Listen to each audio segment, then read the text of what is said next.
Hello students, हमारी first video थी accounting के बारे में कि अकाउंटिंग क्या होता है। नेक्स्ट वीडियो हमारी है अकाउंटिंग प्रिंसिपल्स के बारे में।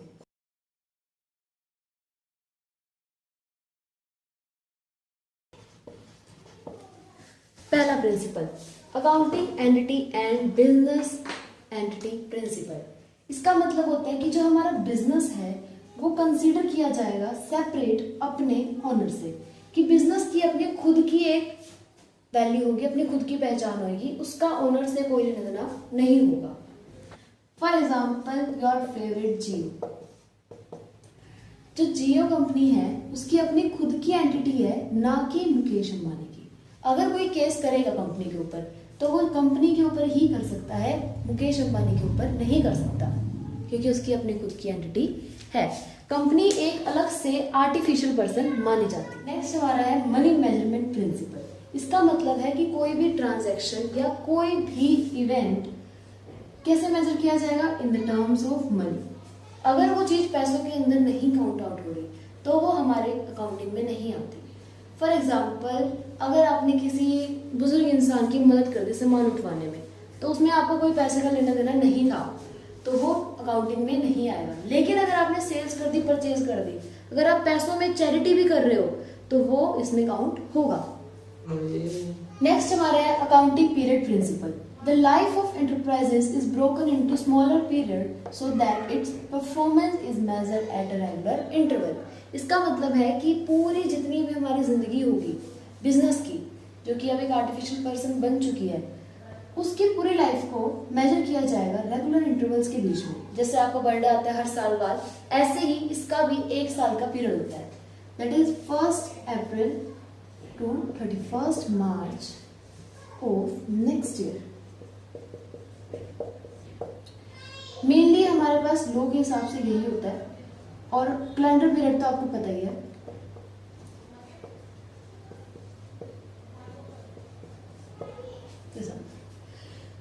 जैसे ही हमारे पास लास्ट डेट आती है, आपका बर्थडे मनाया जाता है और इसका मनाया जाता है फाइनेंशियल ईयर। फाइनेंशियल ईयर के अंदर हम फाइनल अकाउंट्स को प्रिपेयर करते हैं, जिसमें 3 अकाउंट्स मेन बनते हैं, trading account, profit and loss account, and the last one is balance sheet. Full disclosure principle, there should be a complete understanding reporting on the financial statement of all significant information related to economic affair of the entity। इसका मतलब क्या है कि आप अपनी accounting के अंदर वो सारी बात सच सच लिखेंगे और ऐसे लिखेंगे कि लोगों को समझ में आए। नेक्स्ट है materiality principle. An item should be regarded as a material if there is a reason to believe that no knowledge of it would influence the decision of an enforced investor। इसका मतलब ये है कि कोई भी material तब material माना जाएगा जब वो आपकी आइटम्स को रिप्रेजेंट करेगा या फिर आपके अकाउंट्स में इफेक्ट डालेगा। विदाउट इफेक्ट वो मटेरियल नहीं माना जाएगा। नेक्स्ट हमारे पास आता है प्रूडेंस और कंजर्वेटिज्म प्रिंसिपल। ये एक तरह से कंजूसता का सिद्धांत है। इसके अंदर हम सारे लॉसेस को कंसीडर करते हैं, ना कि प्रॉफिट्स को। फॉर एग्जाम्पल, अगर तुम्हें लगता है कि कभी आग लग सकती है, तुम उसके लिए पहले से ही पैसा बचाने लग जाओगे। लेकिन अगर तुम्हें लगता है कि तुम्हारी लॉटरी लग सकती है तो तुम पहले से खर्चा नहीं करोगे। Next is a cost concept. Cost concept होता है कि वो एसेट, कोई भी एसेट जो आपने परचेज करी है, वो परचेज के टाइम पर जो उसकी कीमत आपने पे की है उसी को रिकॉर्ड करोगे, ना कि उसकी कम ज्यादा वैल्यू को। फॉर एग्जाम्पल, आपने कोई मोबाइल परचेज कर लिया, मोबाइल था आपका 10,000 का और आपने उसको परचेज किया 8,000 में, तो आप 10,000 का नहीं शो करोगे, आप उसको 8 का ही शो करोगे। सो एसेट मीन्स कोई भी आपकी वैल्यू, कोई भी सामान, कोई भी चीज is recorded as the cost at the time of purchase, but it systematically reduce in the value of asset by charging depreciation। मतलब कि जैसे जैसे आप उसको यूज करते रहोगे उसके ऊपर कुछ ना कुछ कमी आती रहती है। जो आपने 8,000 का फोन खरीदा वो बिकते समय 8,000 का बिल्कुल नहीं बिकेगा, वो कुछ ना कुछ कम होके ही बिकेगा। उसका मतलब कि उसके अंदर डेप्रिसिएशन लग गई, उसकी वैल्यू में कमी आ गई है। तो एसेट को जब हम रिकॉर्ड करते हैं उसे हम कॉस्ट पे रिकॉर्ड करते हैं, वो कॉस्ट जिसको हमने परचेज किया था, और वो धीरे धीरे अपने आप ही डेप्रिशिएट हो जाती है हमारी अकाउंटिंग के अंदर। Next is duality principle, dual aspect principal.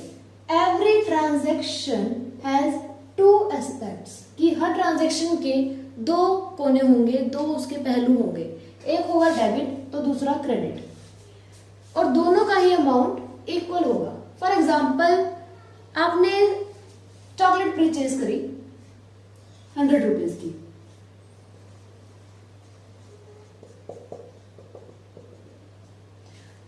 जब आपने 100 रुपीज की चॉकलेट परचेज करी तो आपके पास से कैश चला गया, कितने का? 100 रुपए, और 100 रुपए की एसेट आ गई, चॉकलेट आ गई। तो हर चीज के दो पहलू होंगे, एक चीज जाएगी और एक चीज आएगी।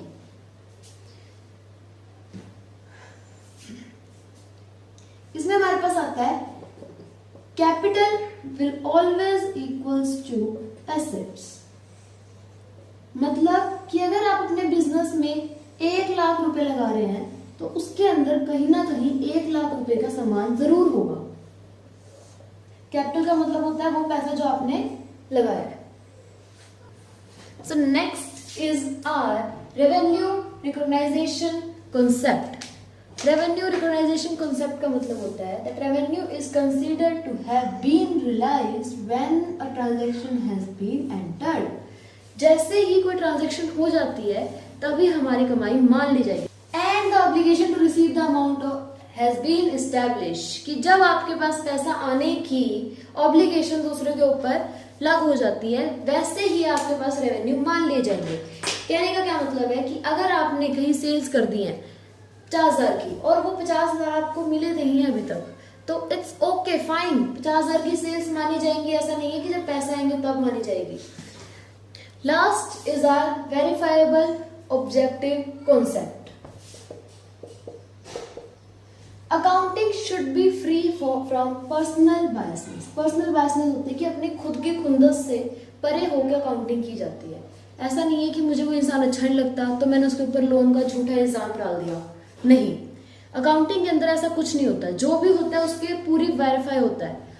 फॉर एग्जाम्पल इसके अंदर हम डिफरेंट डिफरेंट चीजों का यूज करते हैं,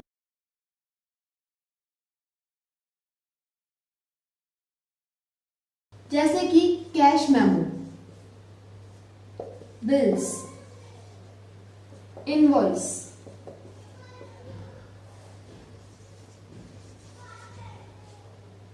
सेल्स बिल्स। आपने सुना तो होगा ही बहुत बार कि अगर हम किसी दुकानदार के पास जाते हैं तो पक्का बिल लेना बहुत जरूरी है। क्यों? ताकि वो अपने काम में घपला ना कर सके। उस पक्के बिल का मतलब यही है कि वो एक वेरीफाइबल ऑब्जेक्ट रेडी कर देता है जिससे उसके अकाउंटिंग के अंदर प्रॉपर उसको पेस्ट आउट करके वहां पे चेकआउट किया जाता है कि क्या वो ट्रांजैक्शन हुई है या नहीं हुई। सो फाइनली यहाँ हमारे प्रिंसिपल्स खत्म होते हैं। मुझे उम्मीद है कि आपको समझ आ गई होंगी। अगर आप किसी भी प्रिंसिपल में अभी भी कंफ्यूज हैं तो नीचे गए हुए लिंक पर क्लिक करें।